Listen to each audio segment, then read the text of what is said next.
All right, ladies and gentlemen around the Delaware Valley, welcome to the Legal and Labor Show here on WWDB Talk 860. We're sponsored by Soloff Zervanos. We've got a fantastic broadcast. We've got our host, John Zervanos. How are you, sir? Great, Joe. Thank you. And of course, we have PA State Senator Sharif Street as our guest today, congressional candidate. How are you, sir? I'm great. How are you, my friend?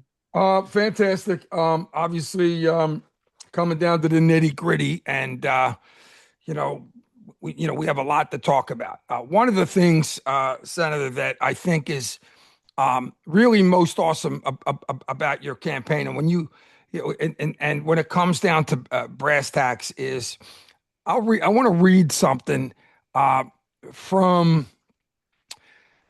your website, and it's to me it says it all. It says North Philadelphia native, born and raised in the district he wants to represent. Okay, talk about that, because in this world of people crossing state lines, you represent the people that you live and you're from, where the people you want to represent still live. Talk about that. Absolutely. Well, look, there are a lot of candidates talking about being from North Philly, meaning that they lived here when they were a kid 30 years ago, and then they've been gone forever. Look, and I respect the accomplishments people have. Somebody might go on and be a doctor and move out in the wealthy suburbs and live out there for years and say, "Hey, I'm here to save you." I never left. All right. I'm a lawyer. Obviously, the lawyers make enough money that I could have moved into a different community, but I chose to stay in the community that I'm from. And it informs your decisions because you talk to those are your neighbors that you see every day. So if somebody's got a problem getting their trash picked up, you got to see them. You talk to them. If somebody's got a problem, if there's a shooting around the corner, you hear about shooting on the news, shooting in North Philadelphia. Well, for me, I go home to that community and I talk with those folks. When people are concerned about figuring out how they're going to get a bag of ice, and I had somebody make fun of getting rock salt. Oh, it's not a big deal. Well, maybe if you're in a wealthy community where people have resources, but if you're in a community where a lot of folks in my neighborhood, if they don't make it to work the next day, they can get fired, and if they get fired, they're screwed. So if you're the security guard at a building where a law firm is, and you don't show up to open up the door and be there, you get fired. If you're a lawyer, you're not getting fired for showing up late because it was a snowstorm. That just doesn't work. The world doesn't work that way. And so living around regular folks has given me a perspective that's important when it comes to governing. It's interesting. As a lawyer, first thing I thought of as you're talking about that, and John's a lawyer also, is a jury of your peers, okay, and how important that is. And I always ask a question um, about the importance of that, especially in Philadelphia, okay.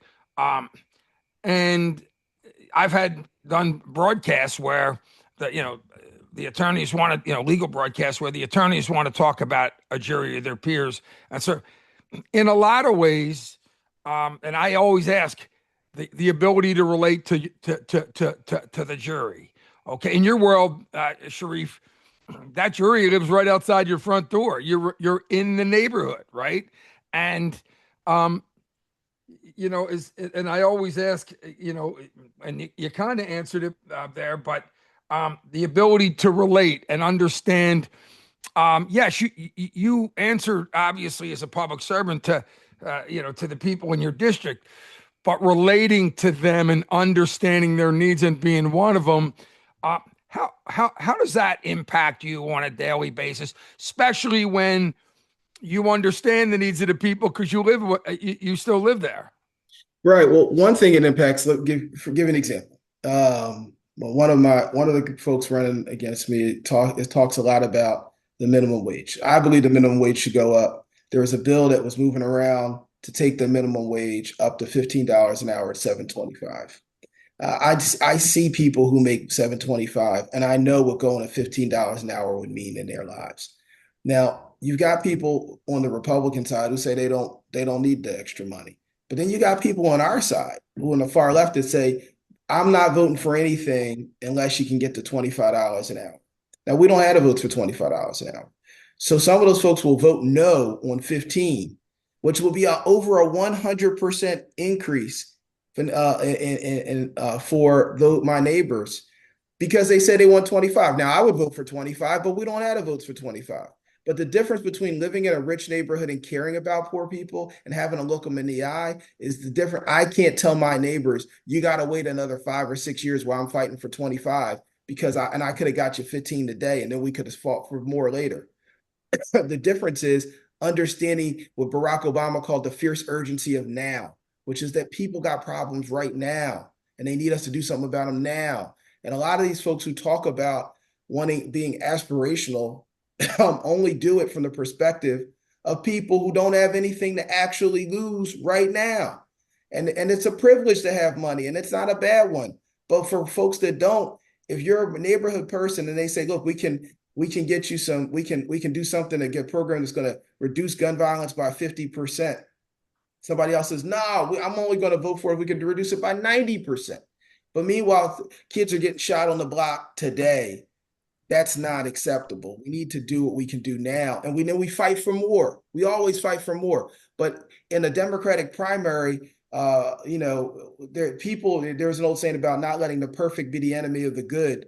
They do it every time, and it's because it's not real to them, because the problems of regular people aren't real. But when you live in North Philly, it's real to me because I live in a working class community. I live in a poor community, poor to working class and people. So I understand the issues that regular folk go through. In my community, getting a job as a union construction worker is life-changingly good. It is awesome. Well, And no so question that and by the way, with labor's support, and working people has always, been your focus, and like you said, the working poor as well. Yeah, it's amazing. We've been talking about raising that minimum wage to $15. And you got to walk before you run. We've in 25. Of course, it's a long term goal. Okay, but in this case, we got to get to 15 before we get to 25. Anything else, in my opinion, is lip service and not realistic. John, you want to jump in there? Yeah, I always found it to be odd that in order, if people don't like a candidate, for instance, and you take the last presidential election, well, I can't get excited about the person that's running for the presidential nomination in the Democratic Party. I'm just going to sit out. And I've seen statistics, whether they're valid or not valid, that if a certain constituency would have voted, we wouldn't have what we have now. And it's a cop out not to vote because, in essence, you're not voting is giving a vote to the other side. So the point is well taken that something is better than nothing, and you're starting at the 5 yard line if you have to get to the 10 versus the 1 yard line. And I would applaud any effort to increase the minimum wage because that would be life changing for so many people.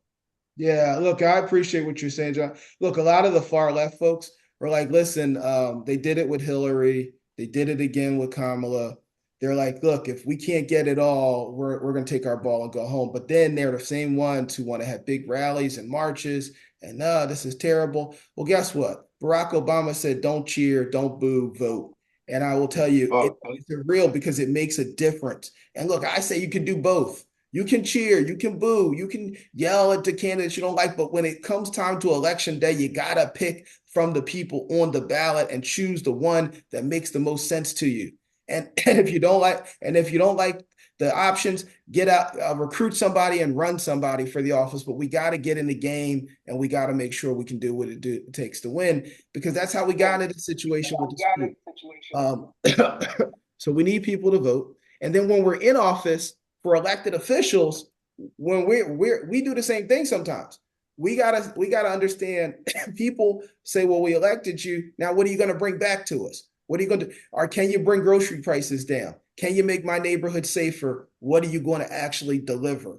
and people want deliverables. And when we talk about deliverables, we win. And so that's what I think Democrats have to get back to. That's what I think the American public wants. I think we got to get back to talking about it. And I'll tell you, that is what I've been about. And when you're working with organized labor, if you're a union leader, you're elected to union leader, the members know you got to organize a contract. You can't come back and say, well, I couldn't get anything at all, so we got no contract, because what they were offering was terrible. Now, sometimes you got to fight to get the contract, but at the end of the day, members want a contract because it affects their health care, their benefits, their retirement, their salary. It's the same thing for elected officials. What we do affects their basic quality of life, whether their neighborhoods are safe, whether they have health care, their wages, whether their prices of things, their utility bills. They want us to work to bring it down. So I've introduced legislation to create a clean energy portfolio standards legislation that creates jobs, builds on jobs, and brings down our energy costs. And a lot of it got built into the governor's lightning plan, so it's getting executed. I'm proud that we secured money for violence prevention. People aren't talking about safe neighborhoods, but when neighborhoods were at an all-time high, well, gun violence at an all-time high, now it's at a 60-year low because we made those investments. It matters to regular folks. And then the Pennsylvania Healthcare Exchange, Pennsylvania's own Obamacare, was my legislation. We worked to get it through my committee. We worked with Democrats and Republicans. We got it done. And that 500,000 people are getting healthcare, but it brought down the cost of healthcare for everyone else too. And now when the Trump administration took away those tax credits, now we're seeing it rise back up, and as a congressman, I'm going to put those federal credits back, bring people's stuff down. And look, it benefits Republicans and Democrats. And so everybody benefits when their healthcare costs are cheaper and more people have access to healthcare. But I got a question. I'll follow up to that is, how do you convince people that their vote matters? And I think it's a real crisis right now because people are so fed up that they really have this attitude, both on the right and the left. What's the point of going to the ballot box? It's not going to make a hill of beans difference. And I'm very concerned about that. And I don't really know how you can rally people other than on election day, throwing them in the car and let's go. We're going to do something. How do you motivate people to vote? But we'll do some of getting people in the car and taking them down there. But look, the other thing is this: you got to connect it. I was on a corner in South Philly. Young black guy gets off of the bus. I say, give him a go to church vote. He says, yo, Unc. And I realized, oh wow, I'm an Unc now. But I said, and he says, what do you guys? Tell me one thing you guys did to help people like me.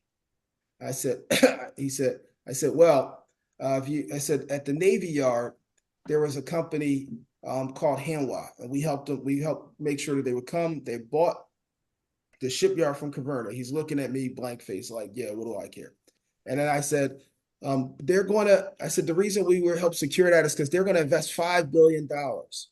And that's good. And so we can build, and we'll be going from building 3 ships a year to 40, and they're going to need to hire 5,500 more people. And I said, so I secured money for a place called PTTI. And PTTI, I secured about 16 million, and they're training people in welding, and those people are going to get jobs to go in the metal trade to get a union job where they'll be able to make 80 to 130,000. It doesn't even matter if you have a record or any of that. You're going to get a real job, support your family. And I look up, and he's crying. Tears are coming down his face real subtly. And I said, what's wrong? He says, you're not talking about people like me. You're talking about me. I just came from PTTI. I just came home from prison, and they sent me down there, and they told me I could to sign up for this welding program. And when I graduate, I'm going to be able to get a job at the shipyard. My mom was real proud of me because of that. He's like, I'm sitting here telling you, what do you did for anybody? And what my whole life is different because I don't know what I would have done if I hadn't gotten this program. That guy didn't understand. He's literally a beneficiary of the money that we secured to get the job in the program and didn't understand that his vote for me directly impacts the ability of that program to continue because I'm securing money for it. And so when I connected the dots, he was so moved. He realized it was life-changing. And I'm sure he's going to tell his grandma, we got to connect the dots. Sometimes we do the right thing, but we assume people know that we've done it. And I think I'm guilty of that as well. I'm looking at this because this kid who's in the program that I'm funding that's changing his life doesn't even know it. When I start talking about it, he starts to cry because he realizes not only does voting impact people like him, it impacts him directly. And I think we got to get back into just telling people and connecting the dots, because we do a lot of things to help people. And it's not our policies that need to get better. It's our communication strategy, and we're going to get better at it. On that note, you're getting the word out. You're helping people understand the kind of legislation that you support and how it benefits the folks in your community. What concerns me, another concern, is the idea of having to produce a birth certificate or a passport in order to register to vote. Now, that's kind of lost a lot of steam because I believe that it would have eliminated not only the folks in urban communities from voting, but the folks on the other party realized, wow, that might affect a lot of the rural community, because how many of those folks have a passport? Do you have any opinion? Well, I'm sure you have an opinion, but do you have any idea of how? I don't believe it's all that popular. I don't think it's realistic that legislation will ever pass. Have you heard anything about that? Yeah, Recently? I don't think that's you're talking about the SAVE Act. That's the That's it. president's pushing and the Republicans in Congress have talked about. One, I don't think the votes are there to pass the SAVE Act. I don't think it's going to ever get out of Congress. Right. That's Okay. That's my feeling too. But I just thought I'd ask. I'd yeah. follow up. And secondly, if it did, I think it's unconstitutional, because I think it placed too many burdens on voting. But and then as a practical matter, I think Republicans have backed off because the number one group of people who would get hurt by the SAFE Act are married women. And married women, while women vote, there's a slight edge for Democrats amongst women, there's a huge edge for Republicans amongst married white women. And they would be devastated because the name on IDs, the name on birth certificates doesn't, for married women, usually doesn't match the name on their ID. And it would create a huge hurdles for married women to vote. And married white women vote overwhelmingly for Republicans nationally. And rural married white women would have the hardest times getting their documents together.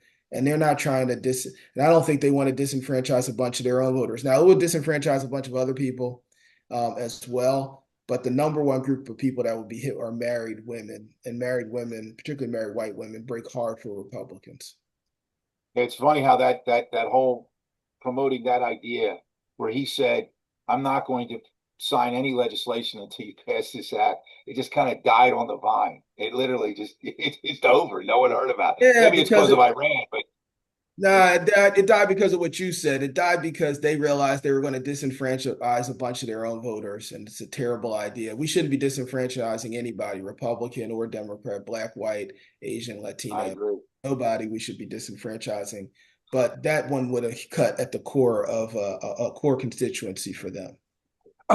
Sharif, obviously, what you're going to bring from our region and taking that to Washington. Talk about your first day in Washington and what will be on your agenda.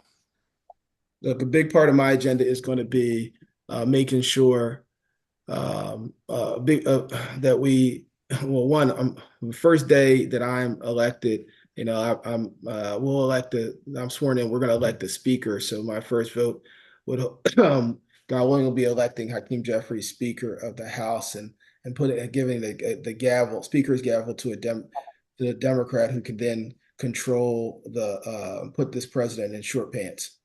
So he can stop running around doing crazy stuff. And short pants shows my age or something, but we got to make sure we check him. And so, but then after that, I think we got to make sure we start restoring the Obamacare tax credits. That the Pennsylvania Healthcare Exchange, something that I did at the state level that are supported. We got to make sure that we're bringing down the price of things, repealing some of these tariffs so that regular people can afford to buy stuff. And there's a difference between a targeted tariff to protect a labor industry, like the tariffs that were used to protect U.S. steel when China was dumping steel, Sure. and And that these blanket tariffs on like the whole world, 10% of everything coming from everywhere, those tariffs don't work and they just make American goods go up. If you just say, look, China's dumping steel at a loss, and we're not going to let Chinese steel that's being sold at a loss be destroy the American steel industry, and we put a tariff on that. That's a targeted tariff that makes sense. We're going to tariff every country. We're going to put 10% on goods from everywhere on Earth. Makes no sense because you could have a product that's 90% developed in the US that's got like one little component that comes from someplace else, and all of a sudden the whole price of that you screwed up the supply chain for that product, and you put American workers out of it, and regular people can't afford to buy stuff. And so we got to be smart about this. I'm not against all tariffs, but I'm against stupid tariffs. Uh, so you've been a major proponent of labor. Labor's has supported you from day one, and you've been on the labor show many, many times. Uh, and so one of the things is that is so important, and if anybody lives in the Philadelphia region, and I know this hit you right in the heart, just like it hit the rest of us. Um, what happened over the last week with the collapse in the building collapse and the iron workers that were killed, and um, where that impacts us on a federal level is OSHA, okay, and how OSHA's been depleted from the current administration, and some really great people are no longer at OSHA, and you know the safety on the job is such a big deal. One of the things I really love about you, Sharif, is first thing we do is we start on the show and you talk about raising the minimum wage. What I what I equate a lot of you and I go back way far, and you've always been, and your father always working for those who don't have all the resources that they need. But even those, in the labor community who have a collective bargaining agreement, leadership is so important. Okay, sometimes anybody can run for office and sit there and say, "Hey, I'm going to get you 25. I'm going to get you $25 on the minimum wage," when we haven't had the ability to get 15. Okay, you have always been not only a straight shooter, but somebody who works really hard for working people. In lieu of what happened this past week, um, talk about your efforts to try to get OSHA back to full strength, and also let federal workers also enjoy those protections. Yeah, I was going to say we need to fully fund OSHA. And before I go any further, my heart goes out for those folks that are got up and going to work, had families, and then didn't come home. It's a horrible tragedy. But out of tragedy, we gotta pay. Look, so we need to make sure that we fully fund OSHA so that these kind of disasters can be few and far between, so we don't lose people. And you're right, if a federal worker is on the job site, they should have the same protections as a private sector worker. So we need federal OSHA, and we need, for state workers, we need government protection for government workers. We need OSHA for government workers that at the state and local level as well. And so we need to make sure OSHA is fully funded. This got done with part of the war on government employees that they started with Doge, and Doge was about cutting out regular folks, getting rid of regular people's government jobs, so that then he could give tax cuts to the super rich. And let me explain this. If you're a person that has a good job as an attorney, people like Sharif, I don't like all these attacks on the rich. And you make say three, four, $500,000 a year, and you probably got a big house and you got a nice car and those things. You got hurt by the Trump tax cut bill more than you got hurt, because the deduction for the mortgage interest on your property was more. You lost more on that by losing that deduction than you did on the on whatever the cut in the rate was. If you're a construction worker, yeah, your rate went down, but you lost the deductions for your tools and your trucks and your equipment. So regular people, even regular people who think they're doing well, because they are, got hurt, so that we could give the super rich tax tax cuts. And it's important on these shows because sometimes people are like, well, you know what? I'm doing pretty well. Why are you always trying to get it from me? So no, look, the working person got hurt worse because he took away deductions. And then why did they do it? This was all part of a strategy to give the super rich tax cuts. The other thing that where you got hurt though, if you're a construction worker, even if you're a supervisor, you're on a job site and you don't have right OSHA inspectors, and that thing comes down, you're the one getting hurt, not a billionaire because he's not standing on a construction site. And so you got to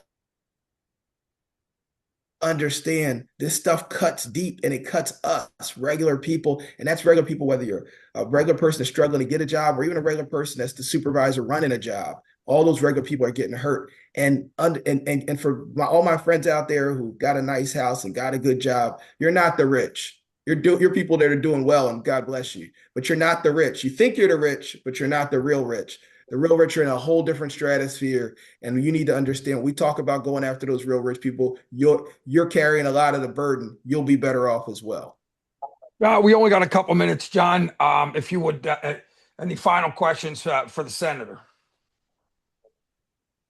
I don't have any final questions. I'm really happy to hear what Senator Sharif Street is saying, and one of my big frustrations in today's political climate is the people who are being hurt by the legislation that is being passed in this country, unfortunately, are not paying attention. And if we can just somehow create our ability to send the message, and I think that's so important, especially for the Democrats, because somehow the working class American decided that it was okay to suddenly start voting Republican. And I think the Democrats got this elitism attached to them, whether I think it was by accident, but that's affected that party more than they know.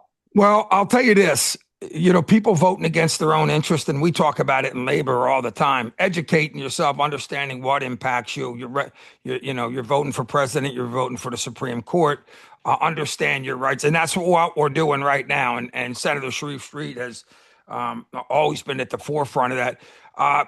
Sharif, if you will, we got about a minute left. You want to say something to the public? Look, what I got to say to the public is really simple. We need to make sure that you vote. I want you to understand I'm a guy that will deliver, and I deliver for regular people. So if you're concerned about your healthcare costs, I'll deliver in Congress. Why do you know that? Because I delivered as a state legislature, securing funding for getting legislation passed for the Pennsylvania Healthcare Exchange, which brought down everybody's cost of healthcare. 500,000 people. That's how to get healthcare. If you're concerned about violence in the neighborhoods, guess what? We delivered money for gun violence prevention programs. We built a coalition to get it done. A lot of people voted on it. I was a leader in it, getting it done. And that made our neighborhood safer. If you're concerned about the price of stuff, I've already worked to bring down utility costs as a state legislator. I could even do more as a member of Congress. And if you're concerned about standing up and fighting Trump, I'm going to tell you something. I'm willing to work with Republicans when we need to work with them, but this is a legal show. I'm a lawyer. I was a lead plaintiff to taking him to court to make sure our constitutional rights. And guess what? I beat him every time, even in front of judges he appointed, because the law is the law and we can get it done. I need your vote. I need your support. Vote your interests. Vote Street for Congress. All right. I want to thank everybody for tuning to the Legal and Labor Show here on WWDB Talk 860. We're sponsored by Soloff Zervanos. I want to thank our host, John Zervanos, and of course, our guest, Senator Sharif Street, for not only what he's going to do, but what he's done for working people and people all across our region. On behalf of John Zervanos and Senator Street, I'm Joe Doherty. Thanks for listening, everybody.